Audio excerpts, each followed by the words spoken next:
हाल ही में हमने एक नई सीरीज स्टार्ट की थी जिसमें हम हिंदी और इंग्लिश इन दो सब्जेक्ट्स को या फिर विषयों को एक ही वीडियो में डिस्कस कर रहे हैं। ये वीडियोस स्पेशली उन एग्ज़ाम्स के लिए काम आएंगे जो हमीरपुर बोर्ड से हों या फिर कुछ एक टेट एग्ज़ाम्स होते हैं HP बोस की तरफ से। ठीक है, तो अगर हिमाचल के किसी भी एग्ज़ाम की तैयारी कर रहे हो तो ये सीरीज़ आप सभी के लिए काफ़ी इम्पोर्टेंट रहेगी। अच्छे से खुद को चेक करो इस सीरीज़ के माध्यम से कि हिंदी और इंग्लिश के कितने क्वेश्चंस आपको आते हैं, क्योंकि दोस्तों 70% स्टूडेंट्स इंग्लिश में वीक होते हैं और 70% स्टूडेंट्स ही हिंदी में कमज़ोर होते हैं।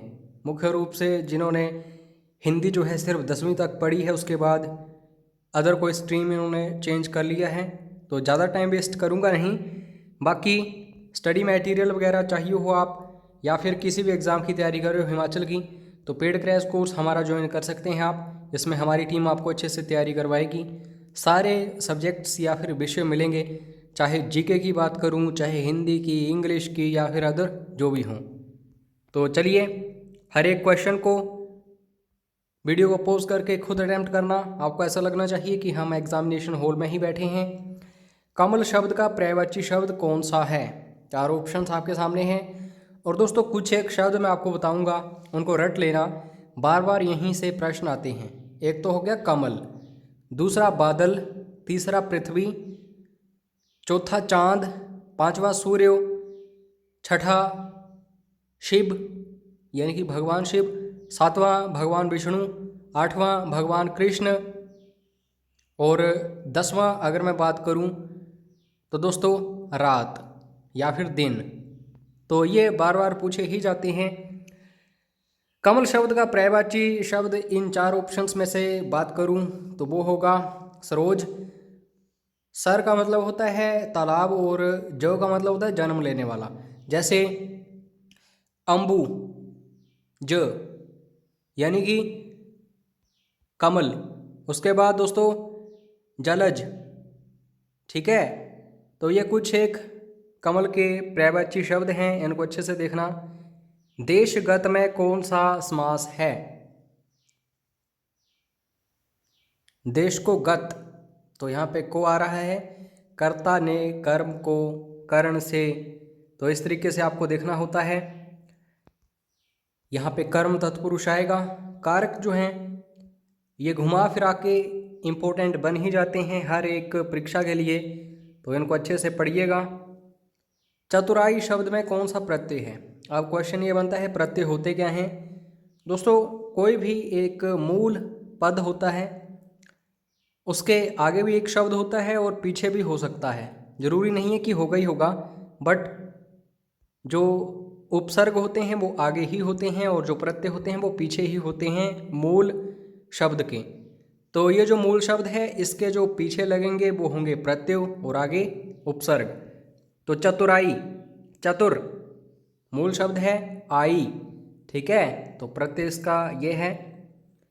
उसके बाद आंख शब्द में कौन सा तत्सम रूप है? अब ये तत्सम कौन होते हैं? जो सीधे मूल भाषा यानी कि संस्कृत से उठाए जाते हैं हिंदी में। तो आंख जो है ये एक तद्भव शब्द है और इसका तत्सम रूप है दोस्तों अक्षी, यानी कि संस्कृत भाषा में आंख को अक्षी बोला जाता है। और बाकी ये जो हैं लोचन, चक्षु, नेत्र, ये क्या हैं? यह है पर्यायवाची शब्द आंख के, तो इसको भी अच्छे से देखना। आंख भी एक ऐसा महत्वपूर्ण शब्द है जिसके बार बार पर्यायवाची पूछे जाते हैं। जिसे देखो वही खुश है, वाक्य में जिसे और वही क्या है? तो ये तो दोस्तों हमें साफ तौर पे नज़र आ रहा है 4 ऑप्शंस को देख के कि सर्वनाम ही है, लेकिन सर्वनाम के भी काफ़ी सारे भेद हैं। तो जिसे और वही, ये कौन से भेद होते हैं सर्वनाम के? दोस्तों इन्हें बोला जाता है संबंधवाचक सर्वनाम, जो कि संबंध पैदा करते हैं। ठीक है, जो भी संज्ञा शब्द होते हैं उनके बीच में या फिर जो भी है। निम्नलिखित में से किस में यण संधि है? दोस्तों यण संधि जो है मुख्य रूप से जो पाणिनि रहे हैं संस्कृत व्याकरण के महत्वपूर्ण व्यक्ति या फिर व्याकरण इन्हें बोला जाता है। ठीक है, ये भी क्वेश्चन बन जाता है कि जो व्याकरण को जानने वाला हो या लिखने वाला, तो उसे क्या बोला जाता है? व्याकरण। ठीक है। उसके बाद अगर मैं बात करूं यहाँ पे यण संधि, तो दोस्तों यण संधि है यहाँ पे यद्यपि, य, र, ल, ब। ठीक है। उसके बाद शुद्ध वाक्य का चयन कीजिए। शुद्ध वाक्य आपको देखना है वीडियो को पॉज करके। तो दोस्तों बिल्कुल सही आंसर है सी ऑप्शन, वह दंड के योग्य है। पाना, लेना, देना दंड के साथ कभी भी इस्तेमाल नहीं होते। दंड खुद ही एक आप कह सकते हैं वर्ब है या फिर क्रिया है, तो इसके साथ सिंपली आपको इसी तरीके से वाक्य इस्तेमाल करना पड़ेगा, वह दंड के योग्य है।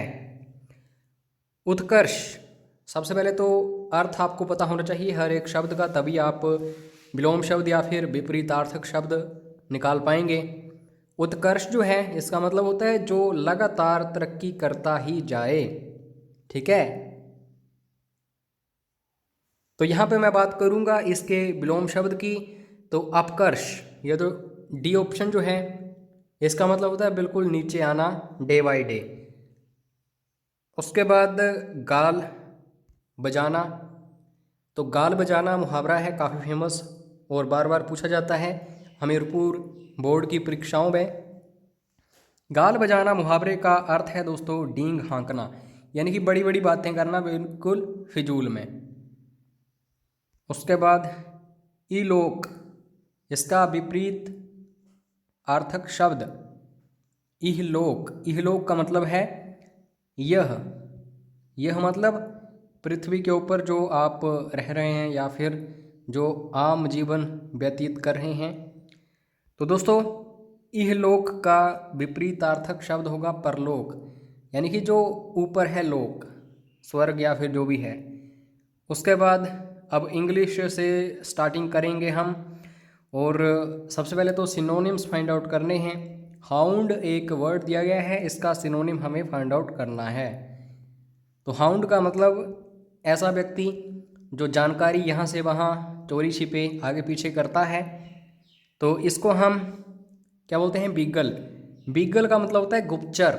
राजाओं महाराजाओं के समय में होते थे गुप्तचर, आपको पता ही होगा। उसके बाद बैरियर, ये तो काफ़ी सिंपल है। बैरियर एक ऐसी चीज़ होती है जो किसी चीज़ को आगे नहीं बढ़ने देती। ठीक है।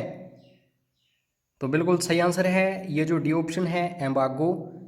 एम्बागो का मतलब होता है निषेध यानी कि रुकावट, ऑब्स्टैकल इसे कहते हैं। उसके बाद ब्लाइंडनेस यानी कि अंधापन, इसका हमें ऑपोजिट मीनिंग फाइंड आउट करना है। तो जब भी एग्ज़ाम में बैठते हैं तो ज़रूर देखो ऑपोजिट पूछा गया है या फिर सिनोनिम। ठीक है, क्योंकि बच्चे पजल हो जाते हैं और गलत करके आते हैं ऐसे क्वेश्चंस। तो ब्लाइंडनेस का मतलब होता है अंधापन, और ये जो सी ऑप्शन है विस्टा, इसका मतलब होता है पैनी नज़र, किसी भी चीज़ के ऊपर बनाना। उसके बाद नेक्स्ट है करेक्टली स्पेल्ड, हमें फाइंड आउट करना है चार ऑप्शंस में से। मीनिंग भी बताऊंगा आपको हर एक वर्ड का जो बिल्कुल सही स्पेलिंग्स वाले हैं। एडजर्नमेंट, ये स्पेलिंग्स बिल्कुल सही होती हैं, और याद करना चाहते हो आप तो लिख कर याद करो, सबसे बेटर तरीका है। एडजर्नमेंट का मतलब होता है स्थगन, यानी कि कोई भी चीज़ जो है उसे आगे खिसकाना। पोस्टपोन भी आप इसे कह सकते हैं। उसके बाद कोनेसियर, इसकी सही स्पेलिंग्स जो हैं बी ऑप्शन जो है CONNOISSEUR, ये जो EUR है यहाँ पे पजल होते हैं स्टूडेंट्स, या फिर डबल एन की जगह सिंगल एन कर देते हैं या फिर डबल एस की जगह सिंगल एस, तो ये चीज़ें आपको देखनी है। और कनोइसियर अगर कोई व्यक्ति है तो किसी भी अपने क्षेत्र में वो दिग्गज है, यानी कि बहुत ही ज़्यादा उसे तजुर्बा है, अनुभव है, तब वो कनोइसियर बनेगा। उसके बाद चार ऑप्शंस आपके सामने हैं और अलग अलग इनके आप कह सकते हैं मीनिंग्स हैं। तो फिलहाल आपको ये पता होना चाहिए कि सही स्पेलिंग्स कौन सी हैं इसमें। बिल्कुल सही स्पेलिंग्स जो हैं वो हैं डेबिलिटेट की, और डेबिलिटेट का मतलब होता है किसी चीज़ को कमज़ोर करना, वीकन समथिंग, तो दुर्बल करना, बी इज़ राइट आंसर। अब यहाँ पे इडियम या फिर फ्रेज दिया रहेगा और उसका मीनिंग इंग्लिश में ही फाइंड आउट करना है, हालांकि मैं हिंदी में भी आपको बता दूंगा।